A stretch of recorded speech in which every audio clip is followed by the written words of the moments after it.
ونسلم على رسوله الكريم أما بعد فأعوذ بالله من الشيطان الرجيم بسم الله الرحمن الرحيم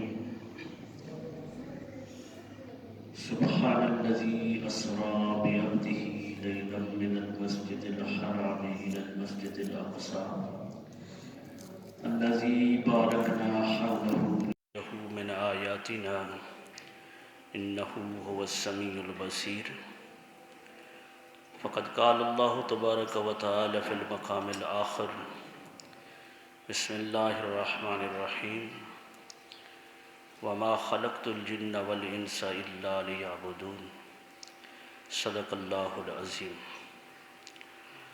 رب اشرح لي صدري ويسر لي أمري واحلل عقدة من لساني يفقهوا قولي صلاة و سلام علیک یا سیدی یا رسول اللہ۔ حمد و صلاۃ پر مشتمل مختصر ترین خطبہ کے بعد نہایت واجب الاحترام معزز و محترم سامعین کرام، عزیزان گرامی قدر،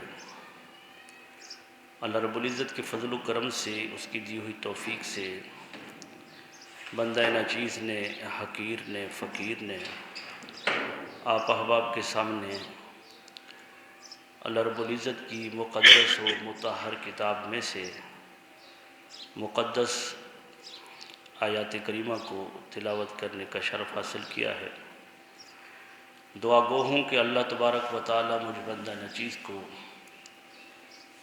ان آیات بینات کا صحیح ترجمہ اور مفہوم بیان کرنے کی توفیق عطا فرمائے۔ ایک آیت کریمہ اس ماہ مقدس کی مناسبت سے معراج النبی صلی اللہ علیہ وسلم کے حوالے سے سورہ بنی اسرائیل کی یا سورہ اسراء کی پہلی آیت کریمہ تلاوت کی ہے، اور دوسری آیت کریمہ وہ اس معراج کے متعلق تو نہیں ہے، لیکن گزشتہ جمعۃ المبارک کے موضوع کو مکمل کرنے کے لیے، چونکہ آخری لمحات میں جو تقریباً 8-7 منٹ کا جو آخری دورانیہ تھا، اس میں عورت کے حوالے سے، عورت مارچ کے حوالے سے ہماری گفتگو جاری تھی، اور ان کے عزائم جو سوشل میڈیا پر یا ان کی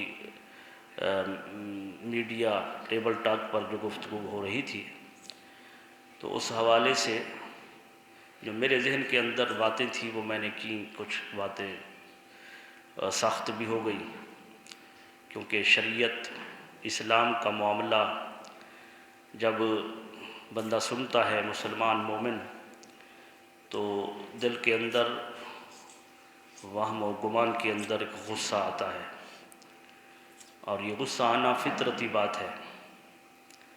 رواداری اپنی جو مقام پر ہے، اخلاق اپنے مقام پر ہے، لیکن اسلام کی توہین سن کر بندہ خاموش رہ جائے تو یہ بھی جائز نہیں ہے، درست نہیں ہے۔ یہ ہمارے اسلاف سے چلا آ رہا ہے کہ جب کوئی اسلام کے خلاف بات کرے تو اس کا رد عمل مومنوں کے ہاں سے سخت آتا ہے۔ یہ ایمان کا معاملہ ہے۔ تو میں نے بھی دوران گفتگو جو کسی سے سوال کیا جا رہا تھا، میں نے اس کلپ کو سنا، تو کہ آپ عورت مارچ کے اندر ہیں تو کیسا پا رہے ہیں، تو اس نے اور باتیں جو بھی کی، اس کا جو بھی اوپینین تھا اپنے مقام پر صحیح یا غلط، لیکن جب اس نے کہا کہ سب سے بڑی بات یہ ہے کہ نکاح کو ختم کیا جائے، تو یہ بات اسلام کے خلاف ہے۔ نکاح تو عورت کی سب سے بڑی حفاظت ہے۔ عورت جو ہے وہ کہا کہ ہمیں آزادی چاہیے. جو آزادی اور جو حقوق عورت کو اسلام نے دیے ہیں، عورت کو وہ حقوق کسی تنظیم نے نہیں دیے. عورت کا مقام پہلے کیا تھا اسلام سے؟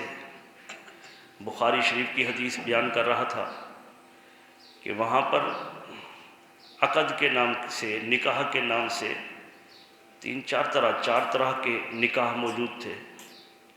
ان میں سے ایک یہی طریقہ بھی رائج تھا، اور یہ آدم علیہ السلام سے رائج تھا، جو آج ایک مسلمان مومن اپنی بہن بیٹی کا نکاح کرتا ہے. جو دوسرے 3 طریقے ہیں وہ تو بالکل اس کے خلاف ہیں، شریعت کے خلاف ہیں، اخلاق کے خلاف ہیں، ظاہری اور باطنی عقل کے ماوراء ہیں. عقل بھی اس کو تسلیم نہیں کرتی ہے. تو اسلام نے عورت کو مقام دیا ہے. تو اس وجہ سے میں نے اس کے متعلق تھوڑا سا سخت الفاظ بھی کہہ دیا. تو سخت الفاظ کہنا وہ جو سمجھو کہ کوئی بھی مسلمان مومن کی مجبوری ہوتی ہے کہ جب وہ اسلام کے خلاف بات سنتا ہے تو ایسا ہوتا ہے. ایک دور تھا سیدنا عمر فاروق رضی اللہ تعالیٰ عنہ کا. حضرت عمرو بن عاص رضی اللہ تعالیٰ عنہ کو گورنر بنایا مصر کا، اور وہاں پر ایک صحابی رسول کا سامنا ہوا ایک عیسائی سے. تو اس صحابی رسول نے اس کو دعوت اسلام دی. تو اس نے اسلام نہیں ماننا تھا، تو نہ مانتا کہ میں نہیں اسلام قبول کرتا، لیکن اس نے ساتھ ہی ہمارے نبی صلی اللہ علیہ وآلہ وسلم کو گالی دے دی. اور حدیث پاک میں آیا کہ اس صحابی رسول نے یوں مکہ کیا، یوں مکہ کر کے اس کے ناک پر مارا ایسے. اس کا ناک ٹوٹ گیا، ناک کی ہڈی توڑ دی. اس پھر وار کیا یہاں تک کہ اس کو مار دیا. گورنر کے پاس یہ مسئلہ گیا تو انہوں نے کہا یہ ہماری اقلیت ہے، اپنے کیا کیا؟ تو اس صحابی رسول نے گورنر کی بارگاہ کے اندر عرض کیا کہ یہ ہماری اقلیت ہے، اقلیت کو یہی چھوٹ ہے، اس کے لیے یہی روا ہے کہ وہ ہمارے نبی کریم صلی اللہ علیہ وسلم کو گالیاں دیں. جہاں تک ان کا تعلق ہے وہ ہماری ماتحت رہیں، ہم ان سے ٹیکس بھی کم لیں، ہم ان پر کوئی حملہ کریں تو ہم ان کی حفاظت بھی کریں. جو کچھ ان کا اپنا طور طریقہ ہے وہ اپنے طور طریقے کے مطابق کریں، کوئی پابندی نہیں. مگر پابندی صرف ایک ہے کہ اگر اسلام کے خلاف بات ہے، فحاشی ہے، عریانی ہے، تو وہ بے شک کریں، لیکن اپنے پردے کے اندر، اپنی 4 دیواری کے اندر کریں. اسلامی ملک کے اندر ان کو یہ فحاشی، بے حیائی، یہ عریانی پھیلانے کی ضرورت نہیں. تو یہ گورنر کی بارگاہ کے اندر اس صحابی رسول نے کہا. تو حضرت عمرو بن عاص نے فرمایا کہ ہاں تو نے کہا تو سچ ہے. تو یہی طریقہ ہے. اگر یہاں پر یہ مسلمان قوم، مسلمان بیٹیاں، میری بیٹیاں اور بہنیں جو حیا و شرم کی پیکر ہیں، ان کے اندر بے حیائی، عریانی، یہ مغربی تہذیب کو لے کر آنے والی غیر اسلامی طاقتیں اور وہ اقلیتیں اگر پھیلانا چاہتی ہیں تو اس کو تو اسلام کبھی برداشت نہیں کرتا. یہ ہمارا ملک ہے تو ملک میں ہر کسی کا حق ملنا چاہیے، ہر کسی کو آزادی ہونی چاہیے. بھئی یہ ملک پاکستان ہے، اس کا نام پاکستان رکھا گیا ہے. نام رکھنے والے نے ایسے نام نہیں رکھا. پاکستان یہ پاک جگہ ہے، اور یہ پاکستان لا الہ الا اللہ محمد رسول اللہ کے نام پر بنا ہے. اس کا دستور، اس کا قانون لا الہ الا اللہ ہے، اس کا دستور محمد الرسول اللہ ہے. یہاں پر تو ایسا مسلمان مومن تو کبھی برداشت نہیں کرے گا. حضور علیہ السلام نے اور اللہ تبارک و تعالیٰ نے جو حقوق عورت کو دیے ہیں وہ حق کسی اور کو نہیں ملے. وہ کہتے ہیں کہ ہمیں تو ایسے ہی، ہمارا جسم ہماری مرضی، ہمیں تو ایسے ہی گھومنے پھرنے دیا جائے. بھائی وہ کہتی ہیں کہ اس کو پابند کیوں کر دیا پردے کے اندر پابند کیوں کیا؟ کہ کسی نے سوال کیا کہ یہ بھی تو اسلام کی طرف سے سختی ہے نا کہ اس کو پردے کے اندر بند کر دیا۔ بھئی پردہ جو ہے وہ شریعت کے اندر اس وجہ سے ہے کہ ہم اس عورت کا مقام اسلام نے اس قدر بلند کیا ہے کہ اس کو اتنا قیمتی بنا دیا ہے۔ عورت اتنا قیمتی ہے کہ جس طرح ایک قیمتی چیز کی حفاظت کی جاتی ہے۔ اب کبھی آپ میں اور آپ کیا کبھی ہم پیاز لے کر آئے مارکیٹ سے اور اس کو ہم نے آ کر کسی لاک اپ کے اندر رکھ دیا؟ ایسا تو ہم نہیں کرتے۔ پیاز آلو جو ہے وہ لے کر آتے ہیں تو ہمارے ٹوکریاں گھر میں ہم اس کے اندر اوپن جگہ پر رکھ دیتے ہیں کہ اس لیے کہ اس کی ویلیو ہی نہیں۔ جیولری کی دکان سے اگر گولڈ لے کر آؤ، سونے کے زیورات لے کر آؤ، تو کیا اس کو بھی ٹوکریوں میں ایسے رکھ دیتے ہیں؟ تو اس کو تو حفاظت میں رکھا جاتا ہے، اس لیے کہ اسلام نے جو مقام عورت کو دیا ہے وہ اتنا بلند مقام ہے کہ جس طرح آپ ایک قیمتی چیز کی حفاظت کرتے ہیں، اسی طرح اس عورت کا مقام ہے کہ اس کو بھی ڈھانپ کر چھپا کر رکھا جاتا ہے۔ اور دوسری بات یہ ہے کہ یہ میرا جسم میری مرضی، تو جسم تو ہمارا ہے ہی نہیں، ہم نے اپنے اعضاء کو نہیں بنایا ہے، کسی عضو کو نہیں بنایا ہم نے خود، ہمارا ایک ایک عضو اللہ نے بنایا ہے، اس کی تخلیق فرمانے والی اللہ کی ذات ہے۔ ہم کسی اپنے گویائی کے، اپنی بینائی کے، اپنی سماعت کے، کسی چیز کے ہم مالک نہیں۔ جب چاہے اللہ تبارک و تعالیٰ بینائی لے لے، کوئی ہے ہماری طاقت؟ ایکسیڈنٹ کے اندر ہمارا ہاتھ کٹ جائے، ہماری ہے طاقت؟ جو مقدر میں لکھا ہے اسی طرح سے ہمارے عضو کو جدا ہو جائے تو اللہ تبارک و تعالیٰ کی مرضی سے ہوتا ہے۔ تو اگر یہ ایسا ہو جائے تو ہماری طاقت ہے کہ ہم اس کو بچا سکیں؟ نہ ہم نے بنایا ہے اس پورے جسم کے کسی عضو کو، یہ اللہ تبارک و تعالیٰ کی تخلیق ہے، اور نہ ہم اس کو بچا سکتے ہیں۔ تو جسم تو ہمارا ہوا ہی نہیں۔ ہم چاہیں کہ ہم جو ہے نا وہ 100 سال جیتے رہیں تو ہماری مرضی کہاں ہے؟ ہمیں تو ایک پل کی بھی طاقت نہیں کہ ابھی میں بات کر رہا ہوں اور ابھی فرشتہ اجل آ جائے دوران گفتگو، اور اللہ کرے ایسا ہو جائے کہ نیک کام کے اندر ہوں اور ہماری موت کا وقت آ جائے۔ تو اس وقت بھی حضرت علی رضی اللہ تعالیٰ عنہ فرماتے ہیں کہ میں تو ایک سانس کا بھی مالک نہیں، کہ جو سانس میں لے رہا ہوں کیا خبر کہ یہ پھر اس کو کھینچ بھی سکتا ہوں یا نہیں، دوسری دفعہ لے سکتا ہوں یا نہیں۔ تو ہم تو ایک سانس کے مالک نہیں، اپنا جسم اپنی مرضی۔ ہمارا جسم کہاں ہے اور مرضی کہاں ہے؟ جب اللہ تبارک و تعالیٰ نے فرما دیا وَمَا خَلَقْتُ الْجِنَّ وَالْإِنسَ إِلَّا لِيَعْبُدُونَ، کہ اے انسانوں اور جنوں تمہیں اللہ نے اپنی عبادت کے لیے پیدا کیا ہے، تو ہماری مرضی کہاں ہے کہ ہم اپنی مرضی سے چلیں گے؟ ایسا نہیں ہے۔ اگر عورت وہ بہت سی میری نیک پردہ نشین با حیا شرم حیا کی پیکر وہ بہنیں بیٹیاں ہیں، لیکن ایسی عورتیں جو کہتی ہیں کہ نہیں ہمارا جسم ہماری مرضی ہے، تو وہ قرآن مجید فرقان حمید کا اس آیت کریمہ کا کیا جواب دیں گی کہ اللہ نے پیدا کیا ہے تو ہمیں صرف، کیا وہ اپنے آپ کو انسان نہیں سمجھتی؟ وَمَا خَلَقْتُ الْجِنَّ وَالْإِنسَ، وہ کسی نے کہا کہ یہ قبیل انسان کی جن سے نہیں ہے، کسی نے یہ بھی کہا یہ عورت کے لیے، لیکن اسلام نے تو اس کو، یہ عورت ہی ہے اور اس کو بہت بلند مقام دیا ہے اس کو۔ اگر اور یقیناً وہ مسلمان ہیں تو قرآن مجید تو مسلمان اور انسان کے متعلق فرما رہا ہے وَمَا خَلَقْتُ الْجِنَّ وَالْإِنسَ إِلَّا لِيَعْبُدُونَ، ہم نے تو انسان اور جنوں کو اپنی عبادت کے لیے پیدا کیا ہے۔ تو ہماری پیدائش کا مقصد ہی اللہ کی عبادت ہے، ہماری مرضی نہیں۔ وہ جب اللہ نے کہا میری عبادت کے لیے ہیں تو مرضی کس کی چلے گی؟ اللہ اس کے رسول کی۔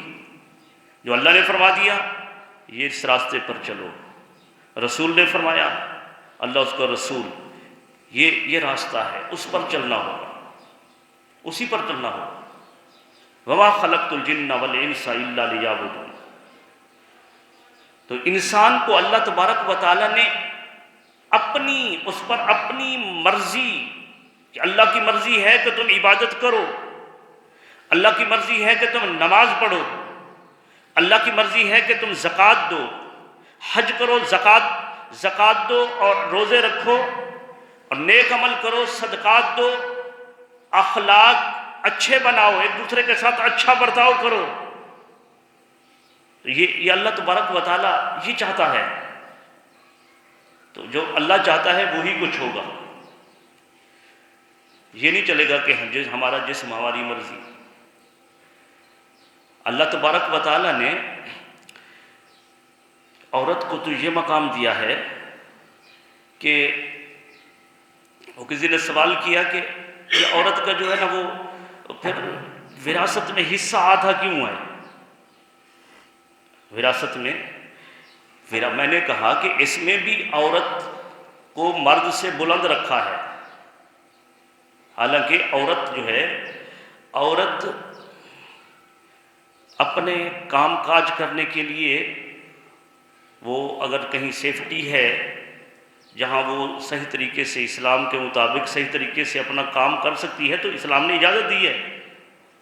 وہ کسی آفس وغیرہ کے اندر کہیں بھی کام کرے لیکن اس کو حفاظت ہو اس کی تو جائز ہے۔ لیکن رب کائنات اور اس کے رسول نے تو یہ ہمیں یہ قانون دیا ہے کہ عورت کہ جو ہی پیدا ہو اس وقت سے لے کر فوت ہونے تک اس کی کفالت ذمہ داری مرد پر عائد کی ہے۔ ایسا نہیں ہوتا ہے بچی پیدا ہو تو کفالت والد کر رہا ہے، بچی پیدا ہو کفالت والد کر رہا ہے، بڑی ہو گئی والد تھوڑا بوڑھا ہو گیا تو کفالت بھائی کر رہا ہے، اس سے بڑی ہوئی شادی ہو گئی تو کفالت شوہر کر رہا ہے، اور پھر اس کے بعد پھر عورت جو اوپر جا رہی ہے، عمر زیادہ ہوتی جا رہی ہے، اس کا مقام بڑھتا جا رہا ہے، پھر اس سے جب آگے گئی اولاد ہو گئی تو اس کا کفیل، اس کی عزت و احترام کرنے والا اس کی اولاد کو بنا دیا، اس کے بیٹے کو بنا دیا۔ تو یہ مقام تو جب کہا کہ عورت کا حصہ آدھا کیوں ہوتا ہے تو اس وجہ سے کہ وہ جب چھوٹی ہے تو پھر بھی اس کی کفالت اس کا والد کر رہا ہے، اس کو کھلا پلا رہا ہے، بڑی ہے تو بھائی کر رہا ہے، شادی ہوگی تو شوہر کر رہا ہے، ماں ہو گئی تو اولاد کر رہی ہے۔ تو اسلام نے تو یہ مقام دیا ہے کہ پھر بھی ان کو آدھی جائیداد دے دی،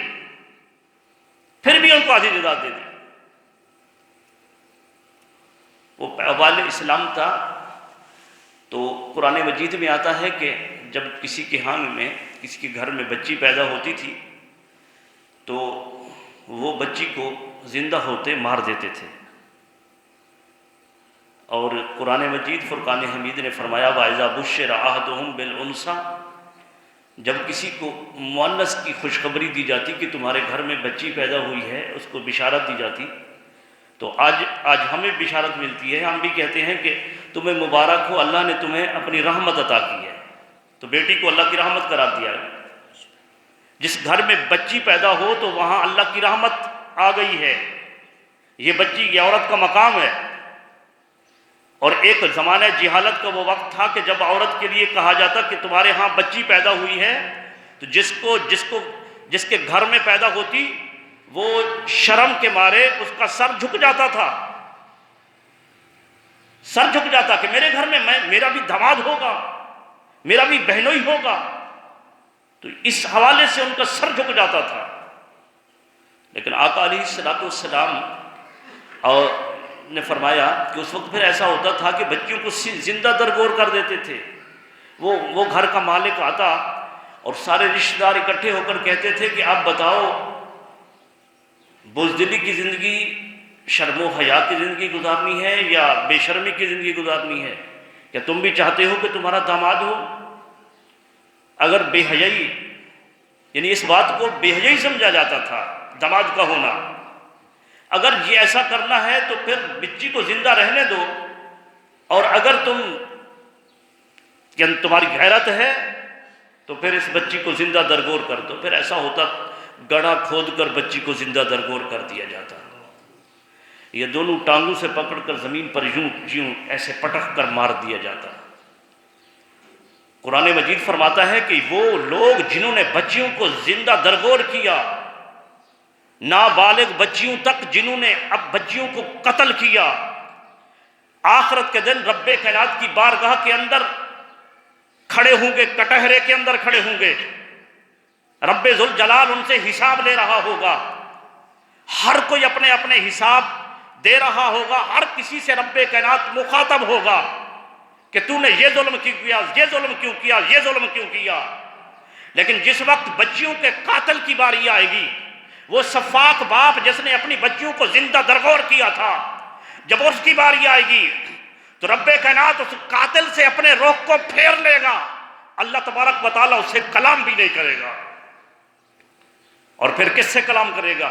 وہ بچیاں جن کو مارا گیا، رب کائنات ان سے کلام کرے گا۔ رب کائنات فرمائے گا بِأَيِّ ذَنبٍ قُتِلَتْ، اے بچیوں بتاؤ تمہیں کیوں قتل کیا گیا؟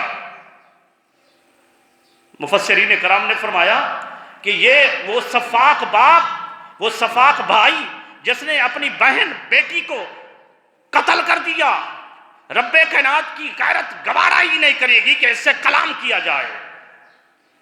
حالانکہ ملزم سے سوال کیا جاتا ہے، مجرم سے سوال کیا جاتا ہے، اس کو صفائی کا حق دیا جاتا ہے، ہماری عدالت تو یوں کہتی ہے، لیکن ہر کسی سے مجرم سے سوال کیا جائے گا، وہ اپنا جواب بھی دے گا، صحیفے بھی موجود ہوں گے، لیکن جو بچیوں کو زندہ درگور کر دیتے تھے ان سے رب کائنات سوال نہیں کرے گا، اس لیے کہ یہ جرم کوئی چھوٹا جرم نہیں، یہ بہت بڑا جرم ہے۔ ایسے مجرم سے رب کائنات کلام ہی نہیں کرنا چاہتا۔ تو اللہ تبارک و تعالیٰ فرمائے گا بِأَيِّ ذَنبٍ قُتِلَتْ، اے بچیوں تمہیں کیوں قتل کیا گیا؟ تو بچیاں پھر انہی سے سوال ہو رہا ہے کہ جنہوں نے، کئی تو ایسی قتل ہو گئی نا زمانے جہالت میں کہ جو پیدا ہوئی اور ابھی انہوں نے آنکھ بھی نہیں کھولی تھی، سفاک باپ نے قتل کر دیا۔ اس دوران جس دور کے اندر باپ بیٹی کو قتل کر رہا ہو، اسلام نے عورت کو مقام کیا دیا ہے کہ وہ وقت ہے کہ باپ زمانہ جہالت میں بیٹیوں کو قتل کر رہا ہے، اس دور کے اندر امام الانبیاء صلی اللہ علیہ وسلم کے گھر میں بچی پیدا ہوتی ہے، میرے آقا صلی اللہ علیہ وسلم اس کو اللہ کی رحمت قرار دیتے ہیں اور فرماتے ہیں الفاطمہ تو بدعۃ منی، فاطمہ تو میرے جسم کا ٹکڑا ہے۔ اس بات کو اس نظر سے دیکھو، اس زاویے سے دیکھو، محبت بیٹیوں سے، اولاد سے اپنے مقام پر، لیکن زاویہ نگاہ اس طرف دڑاؤ، دیکھو اس طرف زاویہ رکھو کہ وقت ایسا ہو کہ بچیوں سے نفرت کی جاتی ہو، ایسا وقت ہو نفرت کی جاتی ہو، جس گھر کے اندر بچی پیدا ہوتی ہو وہاں صف ماتم بچ جاتا ہو، اور بچیاں پیدا ہونے کے بعد قتل ہو رہی ہوں، اس وقت کے اندر اگر امام الانبیاء فرمائیں کہ الفاطمہ تو بدعۃ منی، تو یہ مقام کوئی چھوٹا مقام نہیں ہے کہ فاطمہ میرے جسم کا ٹکڑا ہے، میرا ٹکڑا ہے، میرا ٹکڑا۔ ہم تو کہتے ہیں نا کہ یہ میرے جگر کا ٹکڑا ہے، حضور علیہ السلام نے فرمایا فاطمہ میرا ٹکڑا ہے۔ تو یہ مقام عورت کو اسلام نے دیا ہے، اسلام نے۔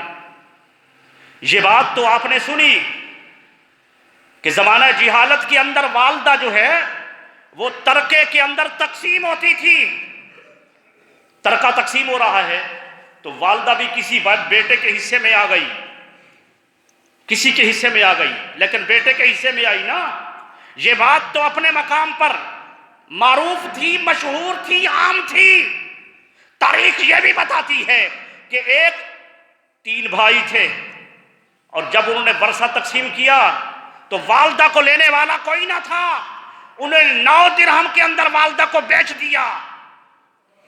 900 درہم کے اندر 300 درہم تقسیم کر لیے۔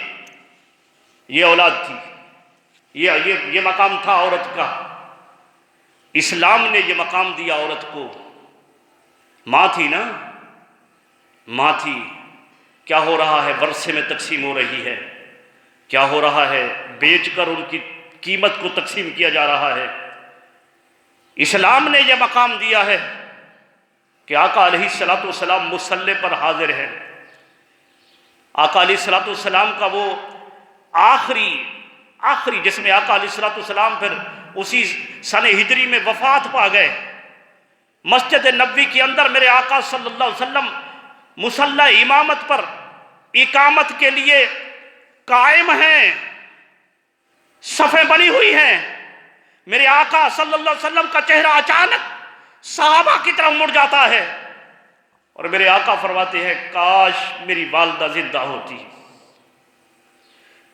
یہ والدہ کا مقام، یہ عورت کا مقام۔ ایک وہ وقت تھا کہ والدہ ترکے میں تقسیم ہوتی، اور ایک وہ وقت کہ جب صحابہ کرام حضور علیہ الصلوۃ والسلام پر اپنی جانیں نچھاور کرنے کے لیے تیار تھے۔ حضور علیہ الصلوۃ والسلام اگر اپنے حجام کے پاس بال کٹاتے تھے، صحابہ کرام کعبے کے طواف کی طرح امام الانبیاء کے گرد یوں گھومتے تھے کہ حجام کا کاٹا ہوا بال زمین پر نہ جائے۔ ہاتھوں کی ہتھیلیوں پر لے کر اپنے لیے تبرک حاصل کرتے تھے۔ امام الانبیاء وضو کرتے تھے، طواف کی طرح ایک دوسرے پر صحابہ گر کر وہ تبرک حاصل کرنے کے لیے وہ وضو کا پانی اپنے ہتھیلیوں پر قطرے کی صورت میں لینا بھی غنیمت سمجھتے تھے۔ آقا کا اشارہ ہوتا گردنیں کھٹانے کے لیے تیار تھے۔ یہ وہ وقت تھا عروج پر آقا علیہ الصلوۃ والسلام۔ اللہ تبارک و تعالی نے اپنے پیارے حبیب سے فرمایا وَلَلْآخِرَةُ خَيْرٌ لَكَ مِنَ الْأُولَىٰ۔ اے حبیب مکرم صلی اللہ علیہ وآلہ وسلم، جو زمانہ گزرتا جائے گا آپ کی شان پہلے سے بلند ہوتی جائے گی، آپ کی شان بلند ہوتی جائے گی۔ اوائل وقت سے لے کر ظاہری دنیا کے اندر ابھی بھی میرے آقا صلی اللہ علیہ وسلم کے جو لمحات گزرتے جا رہے ہیں، میرے آقا کی شان بلند سے بلند ہوتی جا رہی ہے۔ لیکن آپ کی ظاہری زندگی کے اندر جب ہم سیرت کو پڑھتے ہیں تو مکہ سے لے کر مدینہ تک آپ سیرت کو پڑھیں، اور پھر ان آخری لمحات کو پڑھیں جس میں میرے آقا صلی اللہ علیہ وسلم کے غلام آپ پر جانیں دینے کے لیے تیار تھے، آپ صلی اللہ علیہ وسلم پر اپنی جانیں نچھاور کرنے کے لیے تیار تھے۔ اس مقام پر جب امام الانبیاء مسجد نبوی کے اندر عشاء کی نماز کے اندر مصلی امامت پر جب صحابہ کی طرف مخاطب ہو کر فرماتے ہیں کاش کہ آج میرے والدین حیات ہوتے۔ امت کو کیا پیغام دینا چاہتے ہیں؟ میرے آقا کا امت کو پیغام کیا ہے کہ والدین کے ساتھ یہی سلوک کرو کہ جب بوڑھے ہو جائیں تو کہو بار بار بات کرتے ہو، ہم ایک دفعہ ہم نے سن لیا، بار بار کیوں کہتے ہو؟ باپ کو دمہ یا کوئی سانس کی بیماری ہے تو ان کے پاس اولاد پہنچتی ہے، ابا بار بار کھانسنے سے ہماری نیند خراب ہوتی ہے۔ اس سے بڑھ کر باپ کی رائے لینے پر باپ نے کسی بات کا انکار کر دیا، ناراضگی کی صورت میں ان کا خرچہ بند کر دیا۔ اس سے بڑھ کر ہم نے تو سوشل میڈیا پر یہ بھی دیکھا کہ باپ کو تھپڑ مار دیا۔ ہم نے جداد کے چکر کے اندر اسی میڈیا پر دیکھا، اسی کراچی کے اندر چھت سے باپ کو دھکا دے دیا۔ ارے کہاں گھر بنا رہے ہو اپنا؟ جہنم کے اندر۔ رب کائنات نے تو والدین کی رضا کے اندر اپنی رضا رکھی ہے، والدہ کو مقام دیا ہے، ان کے قدموں کے اندر جنت کو رکھا ہے۔ جنت حاصل کرنا چاہتے ہو؟ نمازی ہو، روزے دار ہو، حج کرتے ہو، والدین کے ساتھ اچھا سلوک نہیں، تمہاری نمازیں بھی تمہارے منہ پر مار دی جائیں گی، تمہارے روزے بھی منہ پر مار دیے جائیں گے، حج بھی منہ پر مار دیا جائے گا۔ اس لیے کہ والدین کی خدمت کیوں نہیں کی تھی؟ جنت کو تم نمازوں میں تلاش کرتے رہے. نماز فرض ہے، روزہ فرض ہے، فرض قرض ہوتا ہے، یہ تمہیں ادا کرنا پڑے گا، لیکن اس سے تمہیں جنت نہیں ملے گی. کب ملے گی؟ جب تمہارے والدین راضی ہوں گے. والدین کو ناراض کر کے جنت کے طالب ہو، جنت کو طلب کر رہے ہو. میرے آقا صلی اللہ علیہ وسلم کی میرا وجدان کہتا ہے کہ آقا علیہ الصلوۃ والسلام نے فرمایا کہ کاش میرے والدین زندہ ہوتے یا ان میں سے کوئی ایک زندہ ہوتا. تو آقا علیہ الصلوۃ والسلام کے والد تو آپ کی پیدائش سے پہلے ہی فوت ہو گئے. حضور علیہ الصلوۃ والسلام کی عمر مبارک 6 سال تھی. آقا علیہ الصلوۃ والسلام کی والدہ جو ہے اور ان کی ایک نوکرانی جو ہے حضرت اماں آمنہ کی، وہ ساتھ تھی. ابوا کے مقام پر حضرت آمنہ رضی اللہ تعالی عنہ کی طبیعت خراب ہوئی، بخار اس قدر تیز ہوا کہ جان لیوا ثابت ہوا. ابوا کے مقام پر چٹیل جنگل بیابان کے اندر ابھی بھی ہم وہ ان کا روضہ مزار، ان کی قبر مبارک دیکھ کر آئے کہ جہاں آبادی نہیں، اس مقام پر یہ 3 نفوس تھے. حضور علیہ الصلوۃ والسلام کی وصیت کی اماں آمنہ نے اور اپنے بیٹے کو گلے سے لگا لیا. کچھ باتیں کرنا چاہتی تھی لیکن ضبط نہ ہو سکی. چند باتیں کی جو ہماری تاریخ کا حصہ بنی، ہماری کتابوں میں موجود ہیں. چند باتیں کہ بیٹا جو پیدا ہوتا ہے وہ ختم ہوتا ہے، فوت ہوتا ہے. تم بیٹا میں بھی جا رہی ہوں لیکن میرا نام کبھی ختم نہیں ہوگا، اس لیے کہ میں نے تم جیسے نیک وقت بیٹے کو جنم دیا ہے، میرا نام کبھی ختم نہیں ہوگا. یہ اماں آمنہ کے الفاظ تھے. حضور علیہ الصلوۃ والسلام اپنی والدہ کو وہاں دفنانے کے بعد 6 سال کی عمر ہے. اپنے ہاتھوں سے جب چھوٹے چھوٹے کنکر قبر پر رکھے ہوں گے تو میرے آقا کی کیا حالت ہوگی. اور پھر آقا علیہ الصلوۃ والسلام کو مکہ کے اندر ستایا گیا. آپ سیرت میں پڑھتے رہتے ہیں، لیکن آخری وقت مدینہ کے اندر جب آیا تو میرے آقا نے کاش کا لفظ فرمایا، کاش آج میرے والدین حیات ہوتے. یہ ہر نیک وقت بیٹے کی تمنا ہوتی ہے. جب غربت کے اندر اولاد کو ماں باپ پالتے پوستے ہیں، قرض لے کر محنت کر کے بڑھاپے کی حالت میں اپنے پٹھوں پر بوریاں اٹھا کر، اینٹ اٹھا کر، ریت برجری اٹھا کر اپنے بیٹے کو تعلیم دلاتے ہیں. بیٹا کبھی باغی ہوتا ہے، والدین کا دل کتنا دکھتا ہوگا جب بیٹا کہتا ہو کہ میں تو اس قدر تعلیم یافتہ ہوں، میرے باپ تو جاہل گنوار ہیں. ارے انہوں نے تعلیم دی ہے، تمہیں پالا پوسا ہے، تمہیں تعلیم دی ہے، اب والدین کے بارے میں یہ کہہ رہے ہو. میرے پاس ایک میسج آیا. لیاقت پور کے اندر ایک ہائی کورٹ کا جج ہے اور اس کا باپ ملتان کا رہنے والا ہے. وہ کہہ رہا ہے کہ ہم